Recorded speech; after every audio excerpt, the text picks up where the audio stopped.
Okay, let's get started. Welcome, everybody. My name is Pascal, and I'm a Knowledge Translation Officer at the Heart Institute. I will be your moderator for today's session. I want to start by thanking everybody for taking the time to attend today's webinar on coronary artery disease management. We encourage you to join us every Friday from 1 p.m. to 2 p.m. Eastern Time, where we are inviting different speakers to address current and pressing topics for patients, their caregivers, and our community at large. We hope the information in this webinar is useful and answers some of your questions. Before we get started, a few housekeeping notes. First, we'd like to inform you that we've muted all participants and turned off video sharing capabilities in order to minimize disruption. We'd like to ask you to please use the chat function to notify presenters and moderators of technical difficulties only. If you have a question at any point during the webinar, we'd like to encourage you to type it in the Q&A section of Zoom. You'll find the Q&A button in the back bar at the bottom of your Zoom window. We will be monitoring the questions coming in and will reserve some time at the end of the session to address as many as we can. We'd also like to let you know that we'll be having some live polling throughout the webinar. When we launch these polls, a window will pop up on your screen with the question and the answer choices. You'll have about 30 seconds to answer these polls, and answering them is fully optional and anonymous. As many of you may be wondering, this session is being recorded. We will be uploading the recording and a PDF of the slide deck on our website after the session, so please visit the website early next week to view these. Finally, there will be a short follow-up survey popping up in your browser when we end the webinar. We'd like to encourage you to fill it out as we take your feedback seriously and use your comments to improve the educational experience we offer. We'll also be sending the survey by email in case that you don't see it in your browser after the webinar. So without further ado, I'd like to introduce today's presenters. Our first presenter is Bonnie Quinlan, an advanced practice nurse in cardiology at the Heart Institute. Then Kim Twyman, an advanced practice nurse in diabetes at the Heart Institute. And finally, Dr. Christopher Glover, interventional cardiologist at the Heart Institute for 19 years and the current director of the Cardiac Catheterization Lab at the Heart Institute. I'd like to now hand it over to Bonnie to start the presentation. Thank you so much. So thank you everyone for attending today, and hope you're all well and you find all our information today helpful. So just moving the slide along here. Oops. It's not moving ahead. Yeah. Sorry, just working out a technical problem here. Slides aren't moving. Oh, there we go. Sorry about that, folks.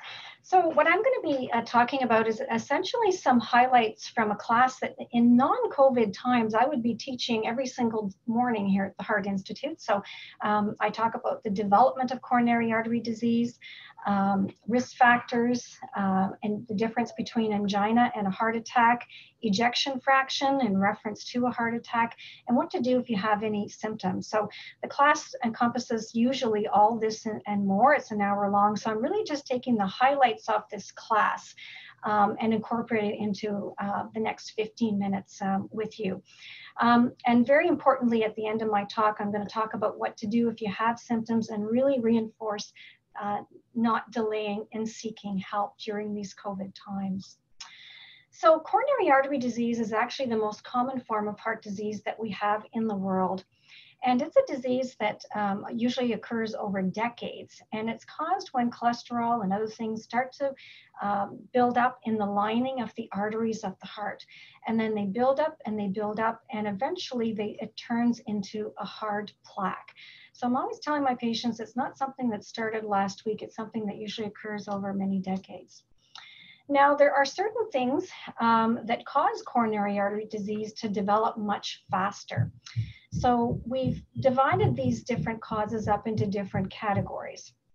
In the first, in the red graph at the top, those are things that we really can't change. So we don't focus a lot on that. So for example, as we all get older, we all become more at risk of developing coronary artery disease. Men are more at risk of developing it a little bit younger. People who have maybe a first-degree relative as well with it, and race impacts too. We sort of put that on the back burner, nice to know, but there's not a lot that we can do about it. However, In the other 2 pictograms, these are the things that we really tackle, the things that we can change and the things that we can control. So looking at what we can change in terms of eating more heart healthy, being more physically active, quitting smoking, reducing alcohol intake or keeping it within regulated limits, guideline limits, managing stress. In terms of what we can control, ensuring that your blood pressure and cholesterol are within certain parameters, encouraging a healthy body weight, and managing diabetes. So those are the things that can cause coronary artery disease to develop much faster. So for our patients at the Heart Institute, when they are diagnosed with coronary artery disease, which is the majority of our patients, they are given a lot of materials. And one of the things that's very important that they leave here with is called the Roadmap for Life for their changeable risk factors. So we call those the modifiable risk factors. So on the cardboard, as you can see, there's 3 columns. So the first column is the changeable risk factor. The middle column is their target goal, so where we want to get their body values to be, and then the resources on the end. Most of these resources relate to our cardiac rehabilitation program here. There is a couple of others, but for the most part, our patients are followed up by the cardiac rehab program, and that program helps patients reach their targets.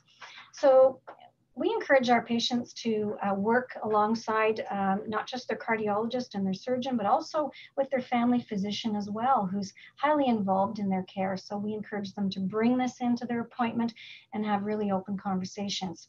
Just to go through this very quickly, first risk factor is smoking. Of course, the target goal being smoke-free with no secondhand smoke. Smoking anything produces chemicals that actually damage the inner lining of the artery of the heart that will make things stick to the side much easier. Chemicals in the smoke also make our blood sticky that can form clots, and then the clots get lodged in the arteries of the heart, causing heart attack. The resource that you see is actually our Quit Smoking program. It's not just open to patients, it's open to everyone, family, and the general public. So if you or you know someone who's struggling with this, please make sure to provide them with our contact information. Overweight, we focus more on heart healthy eating and exercise than anyone's number on a scale, but the cardiac rehab program helps folks with that as well. High blood pressure. So very, very important that we all know what our top number for blood pressure should be. So managing blood pressure is really important because, again, if we let our blood pressure go too high, it causes that damage to the inner lining, causing things to stick there. Over time, it causes a thickening of that inner lining, reducing and narrowing the artery. So if you look in the middle, there are 2 different sentences, and really your number depends generally on whether or not you have diabetes. So people without diabetes would be the first sentence, less than 140 over 90 in the doc's office, a little bit lower if they're taking it home. Diabetes, as Kim is going to talk about in more detail, is an extra risk factor for coronary artery disease. So for people with this, we want their blood pressure kept a little bit lower. Cholesterol, for anyone with coronary artery disease, the guidelines are very clear. They need to be on some kind of cholesterol medication for life. Most of our patients are on what we call the statin family, usually Lipid or Crestor. And what you see in red is that LDL cholesterol. That is our bad cholesterol, which is targeted by the cholesterol medications. And it's really important that that bad cholesterol actually be kept now under 1.8. So that's very low and not achievable by diet alone. That medication is essential. We go into quite a bit of detail with our patients about that. In most circumstances, it's their family physician that's working with them, testing the levels, ensuring that they're reaching that target, and sometimes even adding on a second medication if need be. Diabetes and prediabetes, I'm not going to mention a lot about that, just to say that we test everyone in the Heart Institute for it using a test called the hemoglobin A1C, which is that black bold lettering HbA1c. And for patients who come back with a level that is 6.5% or higher, it means they have diabetes. A level of 6 to 6.4 is prediabetes. And I'll leave it with Kim to talk about the rest. Physical inactivity, we aim to get our patients walking a minimum of 30 minutes a day, or what's written there is 30 to 60 minutes of moderate exercise most days of the week, like brisk walking. For people who have just had a heart attack, we don't start them out that way. We start them out very slowly and gradually build up. Managing mental health, stress and depression, very, very important, and anxiety as well.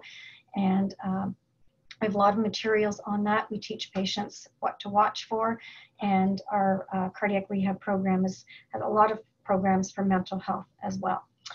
All right, moving along, I'm going to very quickly explain the difference between angina and a heart attack, and because those are often confused.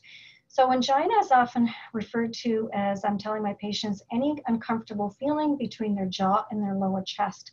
So chest pain, chest discomfort, throat burning, indigestion, chest pressure, upper back pain, pain or numbness in one or both arms. Often folks with diabetes don't experience pain due to the neuropathy, but they may get shortness of breath. Heart attacks, the majority of those caused by coronary artery disease.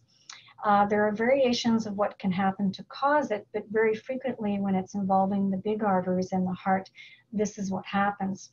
The top pictogram looks at a normal coronary artery, no buildup. The middle one, you can see the buildup of the yellow, the cholesterol turning into plaque. Often what happens is that plaque will crack.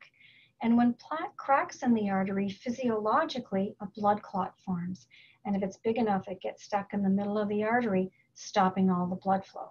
When we've had an artery completely blocked for 20 minutes, we have a heart attack. So most of our patients actually are able to return to a normal life after a heart attack. The news is very good for most people. It's not overnight. It takes the average person about 4 to 6 weeks to physically recover, but this varies really depending on the size of their heart attack, their age, and other health problems that they have as well. For any of you that are listening, if you're really not sure about the size of your heart attack, if you had one, please make sure that you speak to your cardiologist about that. One of the measures that we make to determine the size of someone's heart attack is what we call the ejection fraction, or you may have heard your nurse or doctor call it the EF. So the EF actually measures the percentage of blood leaving your heart each time it beats. I make sure I let my patients know that a normal EF is only 50 to 60%, so they're not alarmed if they hear that, thinking that it should be 100 when it's not. So with a small heart attack, it won't affect the heart muscle pumping power, the EF. It will usually be normal. In a larger heart attack, it usually will. In terms of what to watch for, this is the other side of the gray zone that you saw with the risk factors. So it helps our patients understand when they're doing well, staying in the green zone, not having any symptoms, resuming their normal physical activity, and their walking. The yellow zone is when they should be calling their doctor. So ensuring that they know that if they're starting to have angina symptoms that are coming and going with frequency, maybe using a nitro spray, they should be letting their doctor know and not ignoring it. The gray zone talks about using nitro spray. So patients who go home with coronary artery disease, once you have it, it doesn't go away. So there's always a small chance that stents can reblock or new blockages can form elsewhere. So it's important that they know to carry the nitro spray with them and how to use it. So the gray zone explains that. If in the event that you need to use the third shot of nitro spray, you should also be calling 911 and getting medical help. And the red zone being, when to call 911. So in addition to that, feeling more other symptoms such as being extremely short of breath, feeling like your heart's racing or you're going to pass out. A lot of my patients actually take a picture of this on their phone and carry it around with them, and I thought that was a good idea. So you can get more detail about coronary artery disease and recovery from a heart attack through these resources that are all online. I strongly encourage you to review them in more detail and use them as an ongoing resource. And very lastly, in spite of the COVID times, we really do encourage patients And even people out there who may be listening and maybe haven't been diagnosed with anything yet, if you are having symptoms, please do not delay seeking help. I take calls from patients, unfortunately, many times every day, who under different circumstances or non-COVID times, they would have gone to emerge a long time ago. And they're delaying going because they're feeling like they're afraid to pick up COVID. Please, folks, the risk of picking up COVID in any emergency is extremely low, whereas the risk of delaying treatment and having a worse outcome is much higher. So please don't be shy about using our wonderful emergency departments when you need to. Thank you so much for your time, and I'll turn it over to Kim. So Lisa, are you going to switch on those polling questions just to make sure everybody's awake out there in virtual land? There they are. So my first question is, what is the percentage of patients living with diabetes at the Heart Institute? Now remember, everybody in this building has a risk factor for diabetes, so think about that when you're answering your question. Go ahead.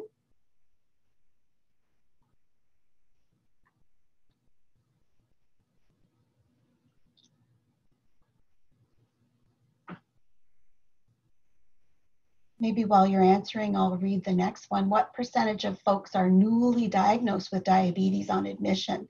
As Bonnie mentioned, we screen everybody coming through the door for diabetes. And so we do discover a lot of newly diagnosed folks living with diabetes. Are the questions working out there?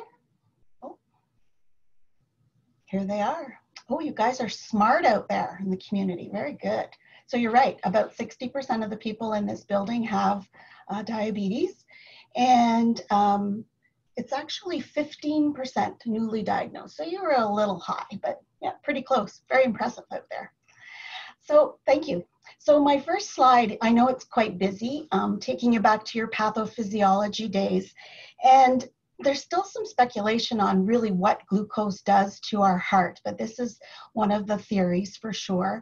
And it has to do with insulin resistance. So even before you're diagnosed with diabetes or pre-diabetes, there's a lot going on our body if we're under a lot of stress or we're not being healthy with our physical activity or healthy eating.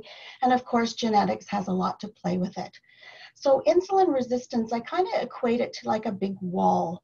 Glucose is required to fuel all of the cells in our body, and it's insulin's role to move that glucose into our body to be used for energy. But if that big wall has been built of insulin resistance, then you've got a lot of glucose circulating around in our body, and it causes damage, and particularly early on in the heart. By changing the way the lipoprotein particles are moving throughout the body, and it does cause inflammation or aggravates the cell wall or the walls of the artery, causing an increase or unstable plaque. So that's why we see so much diabetes here in this building. So Bonnie touched on pre-diabetes, and she mentioned the numbers there, and we do see a lot of pre-diabetes in this building as well.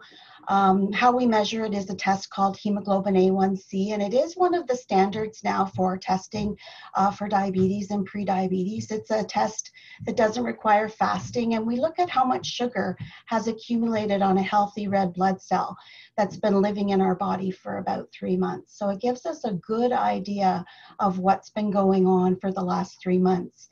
Years ago, people used to think that high blood sugar here in the hospital was just all related to stress.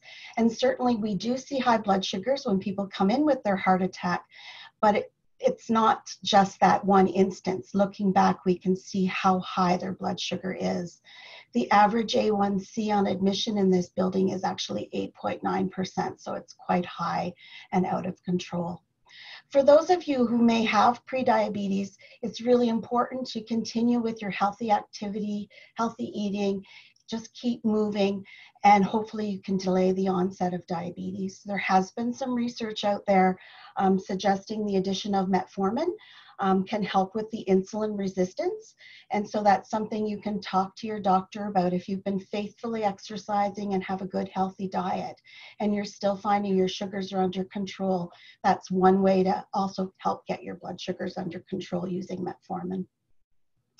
So these are the recommended targets if you actually do have diabetes. So diabetes diagnosis, like Bonnie said, is an A1C greater than 6.5. And at home, we really do want you to try and keep those fasting blood sugars between 4 and 7 before meals. And if you're really committed and want to take a peek after you're eating, anywhere between 5 and 10 is acceptable within 2 hours of your first bite. While you're here in hospital, we do not maintain the blood sugars at that range. We try and keep them between 5 and 10. We do know that under stress here in the hospital with hypoglycemia, that can put people into an irregular rhythm. So while you're in hospital in crisis, we just aim for 5 to 10 while you're here. So this is what kills people living with diabetes is cardiovascular disease. It's the leading cause of death. And the reason for that is because it's multi-vessel. It causes damage in the smaller distal vessels that are more difficult to revascularize.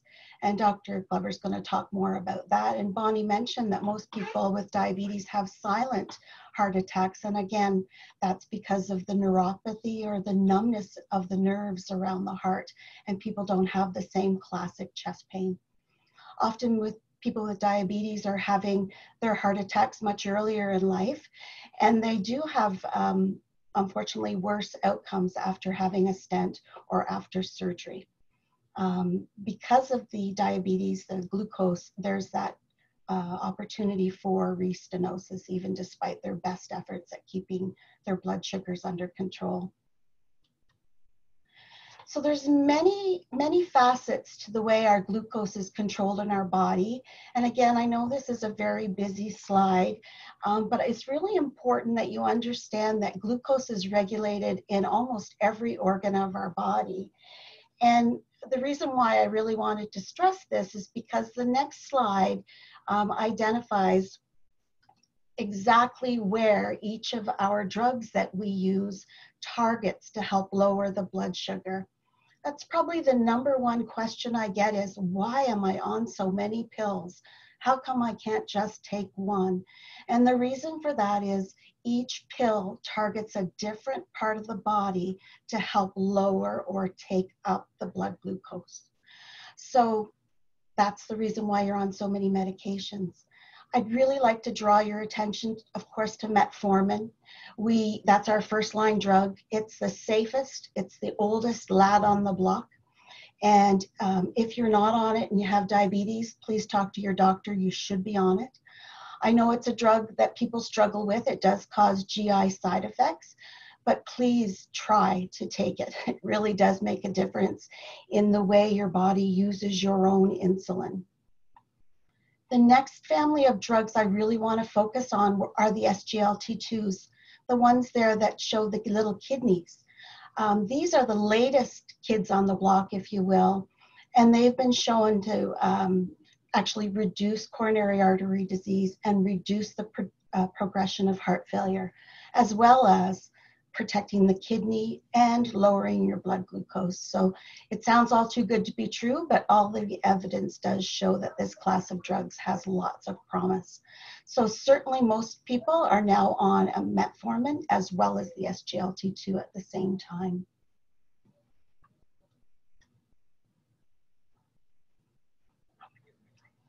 The last slide I just wanted to pop up is this pooped out pancreas. Anybody who's heard me talk before knows I always talk about this. We use a lot of insulin in this building and people often think of it as failure, and it's not. Sometimes during periods of stress, and certainly after a heart attack, you're under a lot of stress, and we do start insulin here in the building a lot to get those sugars down quickly and to prevent that restenosis.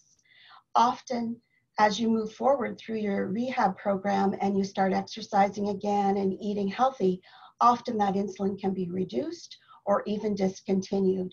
So going on insulin is not always a lifetime commitment. It could be just during a stressful period, and then you can go back to your pills. So I think that's all for now, and I'll pass it on to Dr. Clever.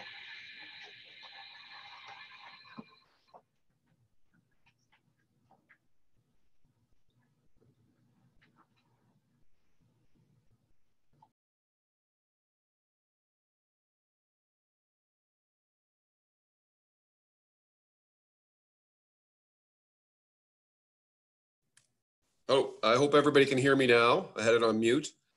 Thanks, Kim and Bonnie. That was great. I'm going to be talking about sort of what happens with a heart attack and sort of the improvements that we've made, the importance of medications, but I'm also going to reiterate, I think, some of the more important things that were said before, because I think that lifestyle treatment of heart attacks and coronary disease is probably the most important thing. So I'm going to talk about what is a heart attack, how do we treat it acutely, what medications do the patient need to take and why, and what are the potential side effects and complications of medications.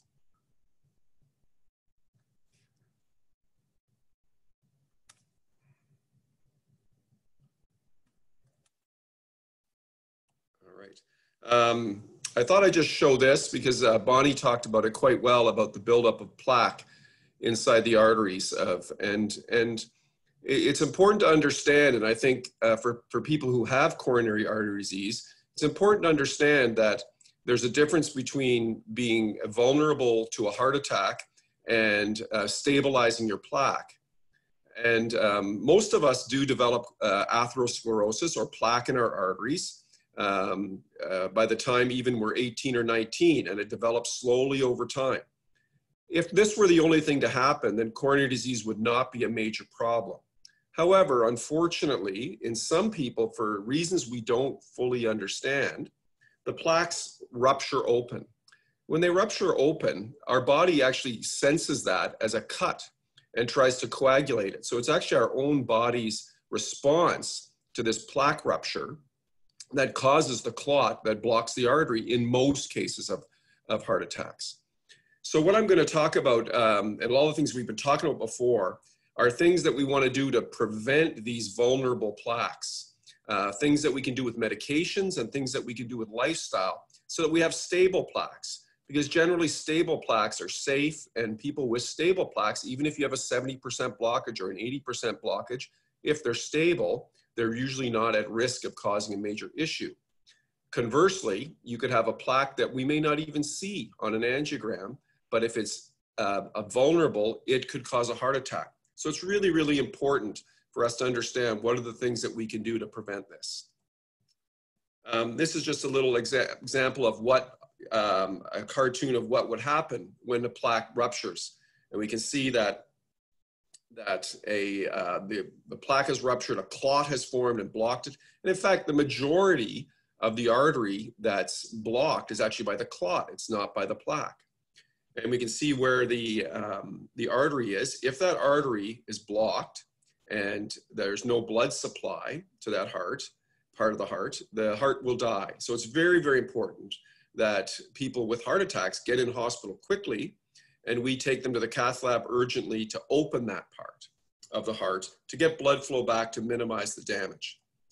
So this is just an example, a little cartoon analogy of what happens. So we see in the first slide, we have a plaque there that's not really that flow limiting. You wouldn't even know that you had it.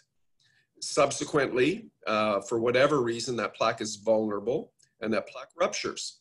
It blocks, people will get chest pain and shortness of breath, and hopefully come to the hospital very quickly.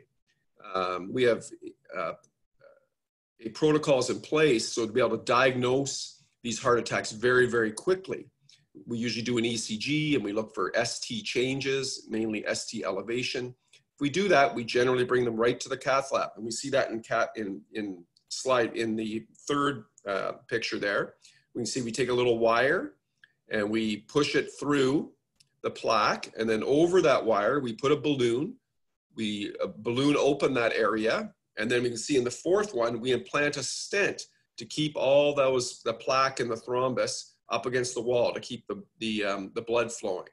And with that, we hope that if we get people in early enough, that we turn potentially big heart attacks and life-threatening heart attacks into small heart attacks and heart attacks that people won't even know that they had a year or two from now.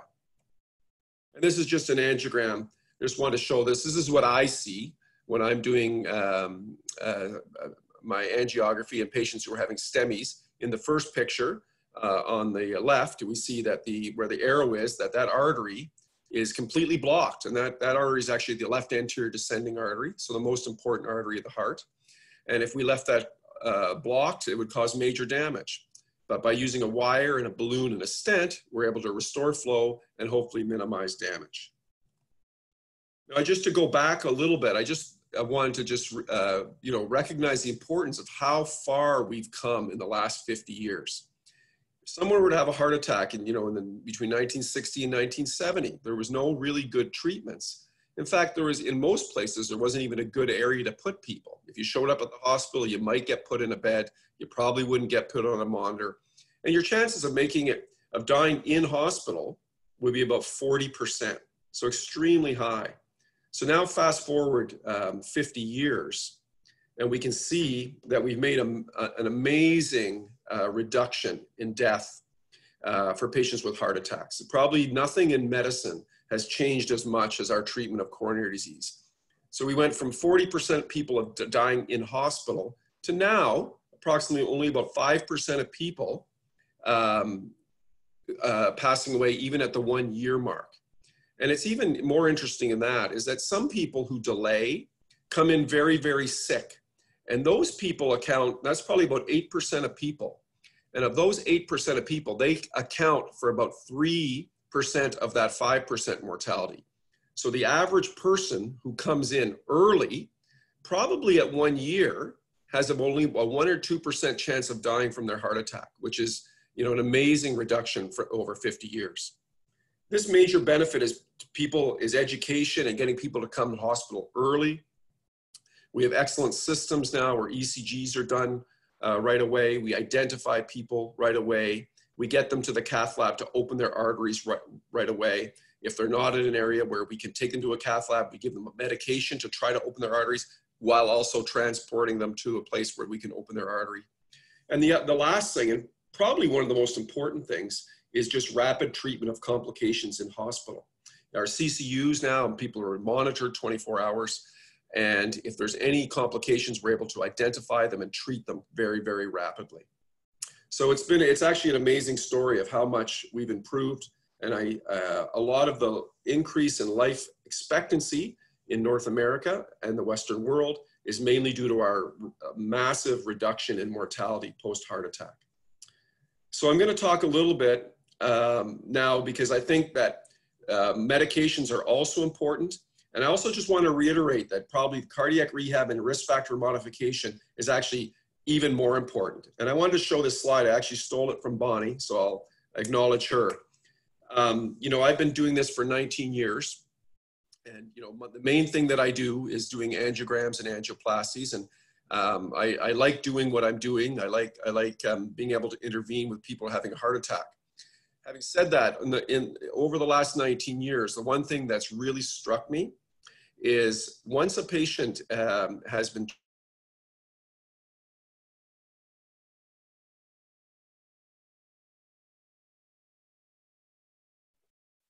Oh, we seem to have lost Dr. Glover's voice. while. The patients that do the best are the people that monitor their cholesterol, lose weight, follow their diabetes, eat healthy, exercise every day, stop smoking, have minimal alcohol intake, and manage their stress.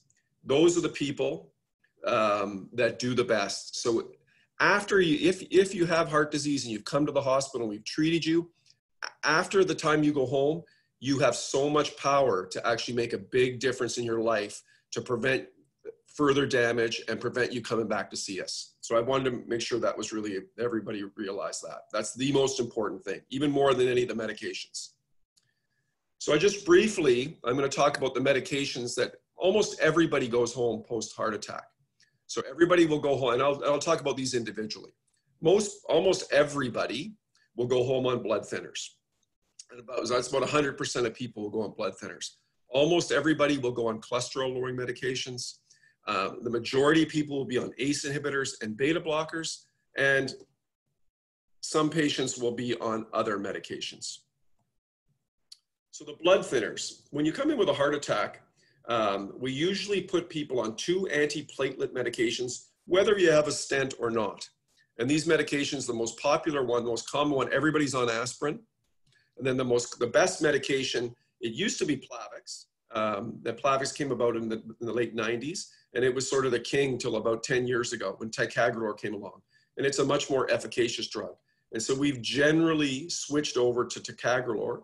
But in certain instances, for people who are maybe high bleeding risk, we will still use Plavix. So everybody will go home on these 2 medications. The duration is, depending on your risk of a future heart attack, could be from 1 to 3 years. The majority of patients who have an uncomplicated heart attack and manage their risk factors extremely well will probably be only on for a year. Some patients who have complex disease, patients who have multiple blockages, people who have larger heart attacks may be on for 3 years. One of the most important things about these medications is that they do cause some bleeding, which we'll talk a little bit about in their complications. These medications are vital that you take them uninterrupted for probably 1 to 3 months. We like to have them, like I said, 1 to 3 years.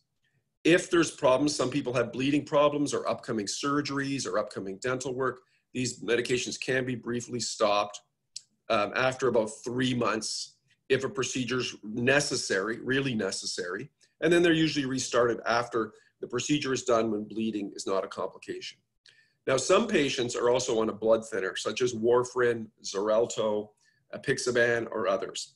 Now, these patients, if you come in on this because you have an arrhythmia or a clot from somewhere else, we generally don't put you on both antiplatelets. We usually would put you on one of them, usually ticagrelor or Plavix, along with your regular anticoagulant.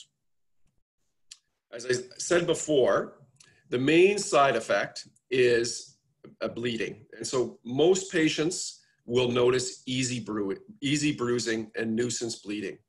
When patients come to see me, I usually see all my patients about 1 month after they've had a heart attack. And if they don't complain about bruising, I'm always worried that maybe they're not taking their medication. So I always, I don't worry about bruising. It's generally not a problem. And it actually, I always tell people, it tells you that your medication is working and it's reducing your risk of a heart attack.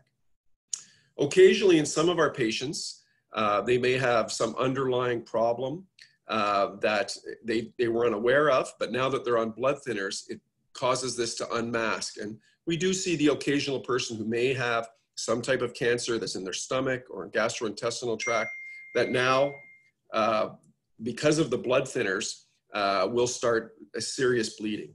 In those cases, generally it's very important to treat that underlying cause, and usually for a short period of time, we would stop the medications while they're having their other medical issue addressed.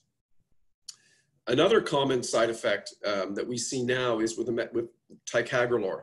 And for some reason, and it's not really that important why, but having related to do with physiology in the lung, about 10 to 15% of people who are on ticagrelor will get a sensation of breathlessness. And so it's usually self-limiting and not a major problem, but in some patients it can be quite distressing. For most of those patients, if they call me within a week or 2 of the heart attack, I try to get them to keep taking the medication for at least a month. The major benefits of ticagrelor over Plavix is usually in the first month. It makes its greatest effect on the heart in the first month. And then usually after a month, if the breathlessness is still a problem, I'll switch them to Plavix. And usually at that time, Plavix is pretty much equivalent to ticagrelor. Uncommonly, people will also have problems with allergies, rash, or GI upset. The next medication is something that everybody should be on after a heart attack, or statins, or cholesterol lowering medication. And what's really important about this, because a lot of my patients will say to me is, doctor, I don't have high cholesterol. But we know that no matter what your cholesterol is, once you've had a heart attack, it has to be lower. And this is for two reasons. So whatever your genes are, even if you have low cholesterol, that cholesterol is contributing to the plaque in your arteries. And it also could be contributing to making that plaque vulnerable and having a higher risk of rupturing.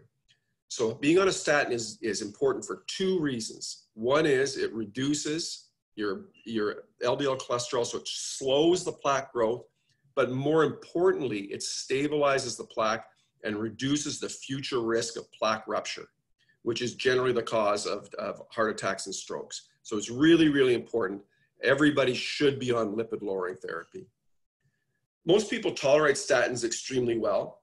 They are a very, very commonly prescribed medications. So you will see a certain percentage, probably 2 or 3% of people will have side effects. So when you're prescribing them to millions and millions of people, that means a lot of people are going to have side effects. But still, percentage-wise, it's very, very low. Most common side effect is some muscle aches. And usually that will resolve with lowering of the dose or switching to another statin. Rarely people get GI upset, and rarely they have a rash. If people have been on multiple statins, they've tried Crestor, they've tried Lipitor, they've tried Zocor, and they still have bad muscle aches, we usually try them on another medication called Isotrol, and we have newer medications called PCSK9 inhibitors, which are injectable medications. They're quite expensive, but we can get them for compassionate use, especially for people who are intolerant. But it's still vitally important. Even if you're intolerant of statins, you need to be on something to lower your cholesterol. The next medication is a very interesting medication. Beta blocker medications were probably the first medication after aspirin to show a benefit in people post-heart attack. The most interesting thing about them, though, is that their biggest benefit is in those patients who have large heart attacks. Nowadays, we don't see large heart attacks anymore. And so the benefits of beta blockers are generally not as great as the benefits of statins and blood thinners, unless you've had a large heart attack. In some people, they're also beneficial to reduce angina and arrhythmias. And I think it's very important to know that those patients who are symptom-free post-small heart attack with a normal left ventricular ejection fraction may not derive any benefit from these medications. Now, what's important about that is we tend to try to put everybody on them. But the one thing about beta blockers is their side effects are quite common compared to any of the other medications that I'm talking about. And often people will have dizziness, weakness, fatigue. Cold hands and feet is common, dry mouth, skin, or eyes. They can get headaches, upset stomach, can affect your gastrointestinal tract. And sometimes worrisome people can definitely get a depression from this. So these medications are very, very helpful in most patients post-heart attack and extremely beneficial to people who've had large heart attacks. But we have to be careful to look at the risk benefit. And if people are having significant symptoms, we have to adjust these medications. The last medication I'm going to talk about in detail are ACE inhibitors. Common ones are Ramipril and Perindopril. Again, these are very commonly prescribed, but they're not mandatory post-heart attack. Their greatest benefit are in patients who've had reduced ejection fraction. So people who've had a large heart attack derive the most benefit from these medications. Patients also, they're great for people who have high blood pressure, for people with diabetes, and for people with chronic kidney disease. So there's other reasons to doing it as well. And as I said, the same with beta blockers, those with normal LVEF and with without hypertension, diabetes, or chronic kidney disease may not derive any benefit. Their most common side effect is a dry cough. And that's in about 5 to 10% of people.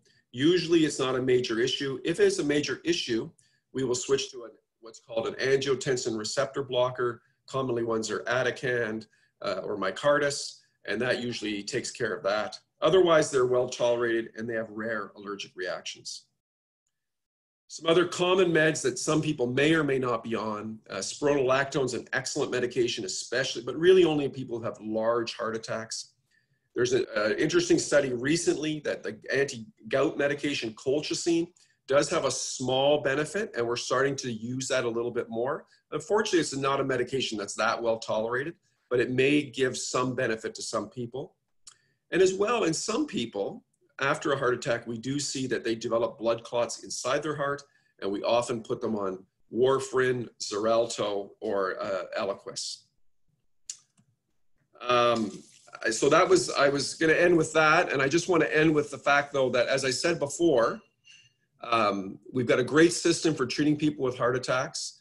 If you get to hospital, you're almost 98% going to get home and be alive at a year. After that year, the most important thing, even more important than all these medications, is what you do with your lifestyle. And so it's really, really important. And I've seen dramatic changes. The people that I see who've made dramatic changes in their own lifestyle are usually living life the best and are rarely coming back. Thank you.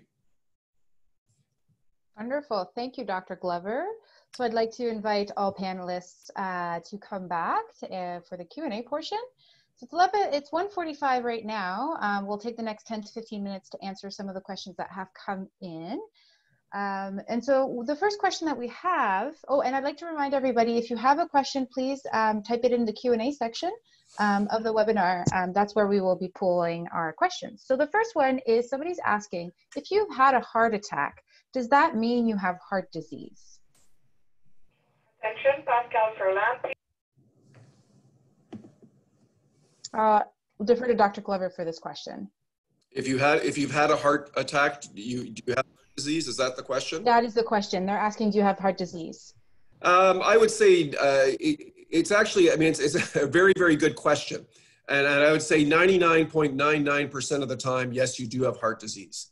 There are rare causes of a heart attack that, you know, I wouldn't define as heart disease. So some people, for example, you may have atrial fibrillation. So you have a different type of heart disease, but not coronary disease. Those people can develop blood clots, and occasionally those blood clots can migrate down into the coronary arteries.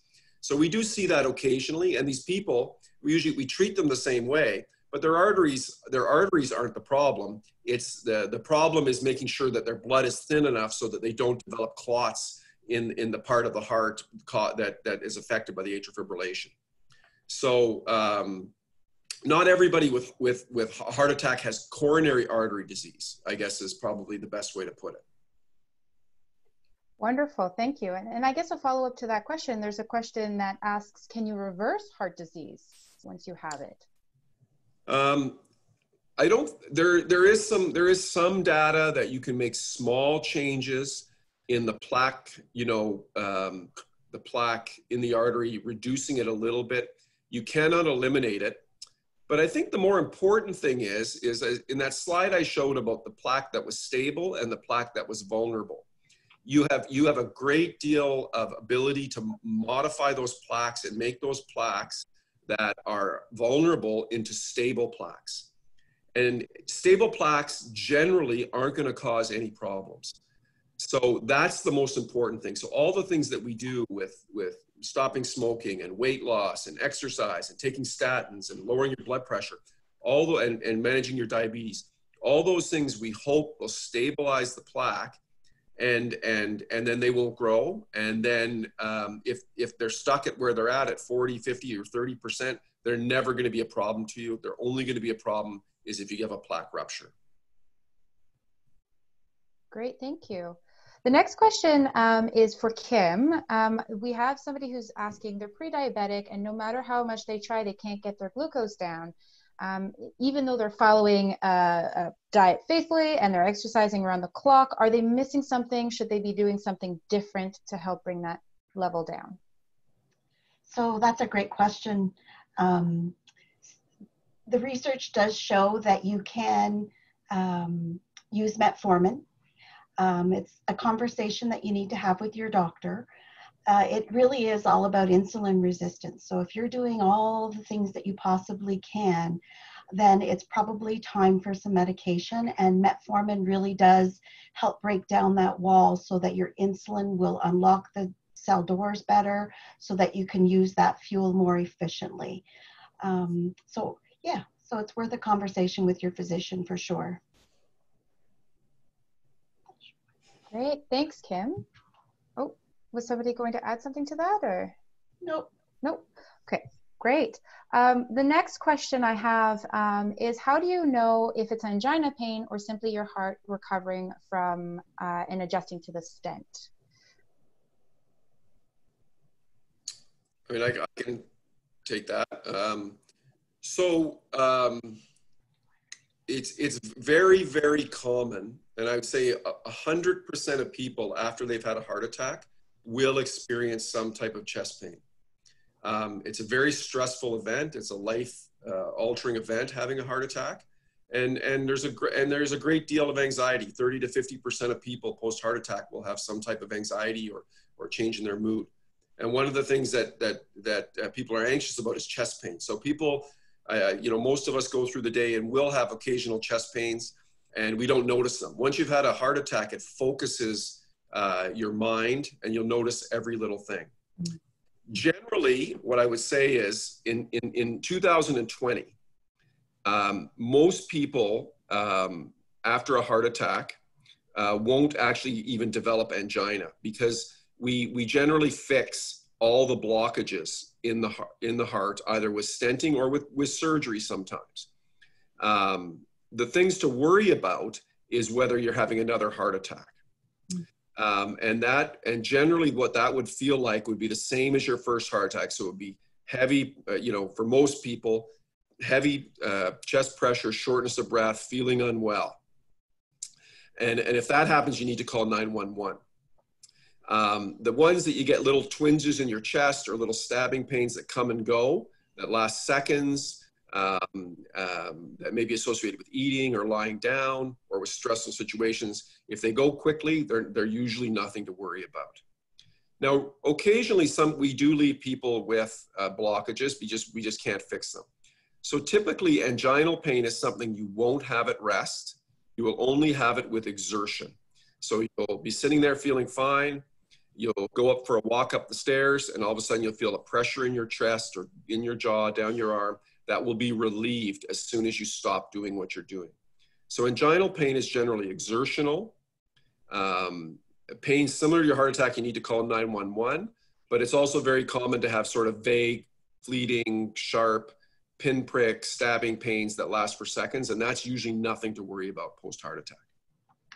Dr. Glover, if I can just add, for patients as well, if you're really, if those little niggling feelings coming and going and you're not sure, we encourage our patients actually to call our 24-hour number here and speak to the nursing coordinator.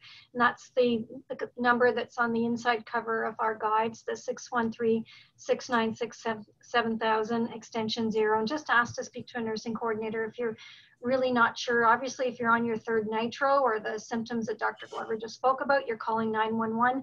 But for the other stuff, if you think it might be anxiety or something like that, feel free to give us a call and chat with us about it.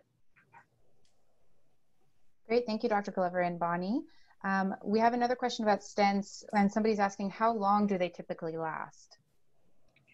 Sorry, stents? How long do stents last? Yeah, how long do stents typically last? Well, the stents we use today are excellent. I would say that once you have a stent put in, there's probably about a 1 in 200 chance that it may block within the first month. Okay, and that usually is serious. After that, probably over the next 6 months, they may block at about, depending on how many stents were put in and the size and that, but maybe about 1 to 5% of them will re-narrow over the next 6 months. And then generally after that, the chances of it blocking suddenly is probably about 1 in 1,000 over the next 10 years. 1 in 1,000 per year over the next 10 years. So maybe 1 in 100 at 10 years.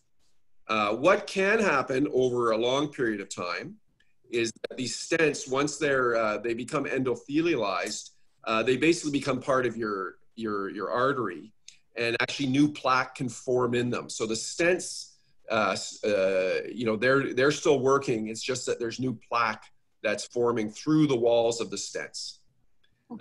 But generally, all the major issues occur with stents in the first 6 months, and it's usually on the incidence of about 1 to 5%. Usually, it's just recurrent angina. Occasionally, the stents can block suddenly, especially if you forget to take your medication. That can happen. Great, thank you, Dr. Glover. We have a couple questions around diabetes that I will defer to Kim to answer. So somebody's asking if there's any diabetes medication that are kidney friendly. Oh, that's a good question. I always think the ones that aren't friendly. So metformin is kidney friendly. Often people think it isn't, because we do stop metformin when people are going for a dye test. If they're having a test that requires dye, there's quite a burden on the kidney to clear that dye after the procedure. And so we always stop metformin for 48 hours to give the kidney time to clear that dye. So metformin is definitely still safe for your kidney. And the new SGLT2 group that I was mentioning to you actually protect the kidney. So as long as you've got the filter still working quite well, they are very safe for your kidney as well. The secretagogue population, so the glyburide, the diamicron, those ones we have to be careful with, as well as the DPP4, so your Januvia and your linagliptin, saxagliptin, sitagliptin. We have to be careful with those if you've got some kidney failure as well. But for the most part, you know, the doctors are watching your kidneys, and you just want to stay on all of your medications as prescribed, for sure. They're watching your kidneys every time you go in. Great. Thanks, Kim. And the other diabetes question is somebody is asking that they've heard that you can reverse diabetes diagnosis through a whole food plant-based diet. Is this true? So I'm not a dietitian, and I would have to say no. It's really important to choose foods from all food groups. Around here, we use those 10 healthy tips for eating. So I would really encourage you to go to the website and look at Kathleen Turner's presentation and try and focus on choosing healthy foods from all of the food groups, especially for glucose control and to prevent diabetes. Great, thank you. And so we have If I can just add. Oh, yes, Dr. Glover. Can I just add something? Like I think that I don't think there's any one diet that's important, and eating properly is the most important thing. But I can say I've definitely seen people that I've stented who were on insulin, and they changed their lifestyle, lost a lot of weight, and now are not even they wouldn't even be classified as diabetic anymore. So diet and exercise are so important. Now, not everybody would be able to, you know, not take meds anymore, but it's so important for patients, all patients post-heart attack, but also people with diabetes. Great, thank you. We have time for one more question. One of our attendees is asking, what should you do if you start feeling dizzy, you feel fluish and tight all over, and you've been on heart failure medications for many years? Sorry, could you repeat that question again? I said, one of our attendees is asking, what should you do if you start feeling dizzy, you feel fluish and tight all over, and you've been on heart failure medications for many years? So I would, if they have a blood pressure cuff, I would see what your blood pressure is. And if you're calling your doctor, and if you're really feeling unwell, going to the emergency department, because there could be a lot of things that could be causing those symptoms. You know, not just the medications. Dr. Glover, do you have anything you'd add to that? Yeah, no, I agree with that. I mean, I think you've been stable on medications for a while, and you have new symptoms. I would say it's probably not attributed to those medications, or maybe even to your own, the underlying heart condition, and there may be something else, especially in light of what's happening today. Start to worry, you hear about new symptoms like that. They'd be very worrisome. I mean, if those medications you know, I mean, the flu-like symptoms especially, that would be very worrisome and not related probably to your heart or to the medications. It may be more more serious thing. And I agree, you should go to the emergency room. Perfect, thank you. So that's all the time we have for today. So I want to thank the presenters, Dr. Glover, Bonnie, and Kim, for presenting and taking the time to share with us your knowledge, and for all the presenters who attended this session. Before we end the webinar, I'd like to remind everybody to please fill out the feedback survey that will be popping up in your browser. If you don't see it in your browser, check out for an email that will follow up with the link to the survey. We also want to let you know to please check our website at pwc.ottawaheart.ca for more information on the upcoming patient webinars, which take place every Friday from 1 p.m. to 2 p.m. Eastern Time. In addition, if there's a question that you really wanted answered that wasn't answered during the webinar, or we didn't have time to address during the Q&A, please feel free to email us at pwc@ottawaheart.ca, and we'll do our best to get an answer back to you as soon as possible. And that's it. I want to wish everybody a great afternoon. Thank you. Stay safe. Bye.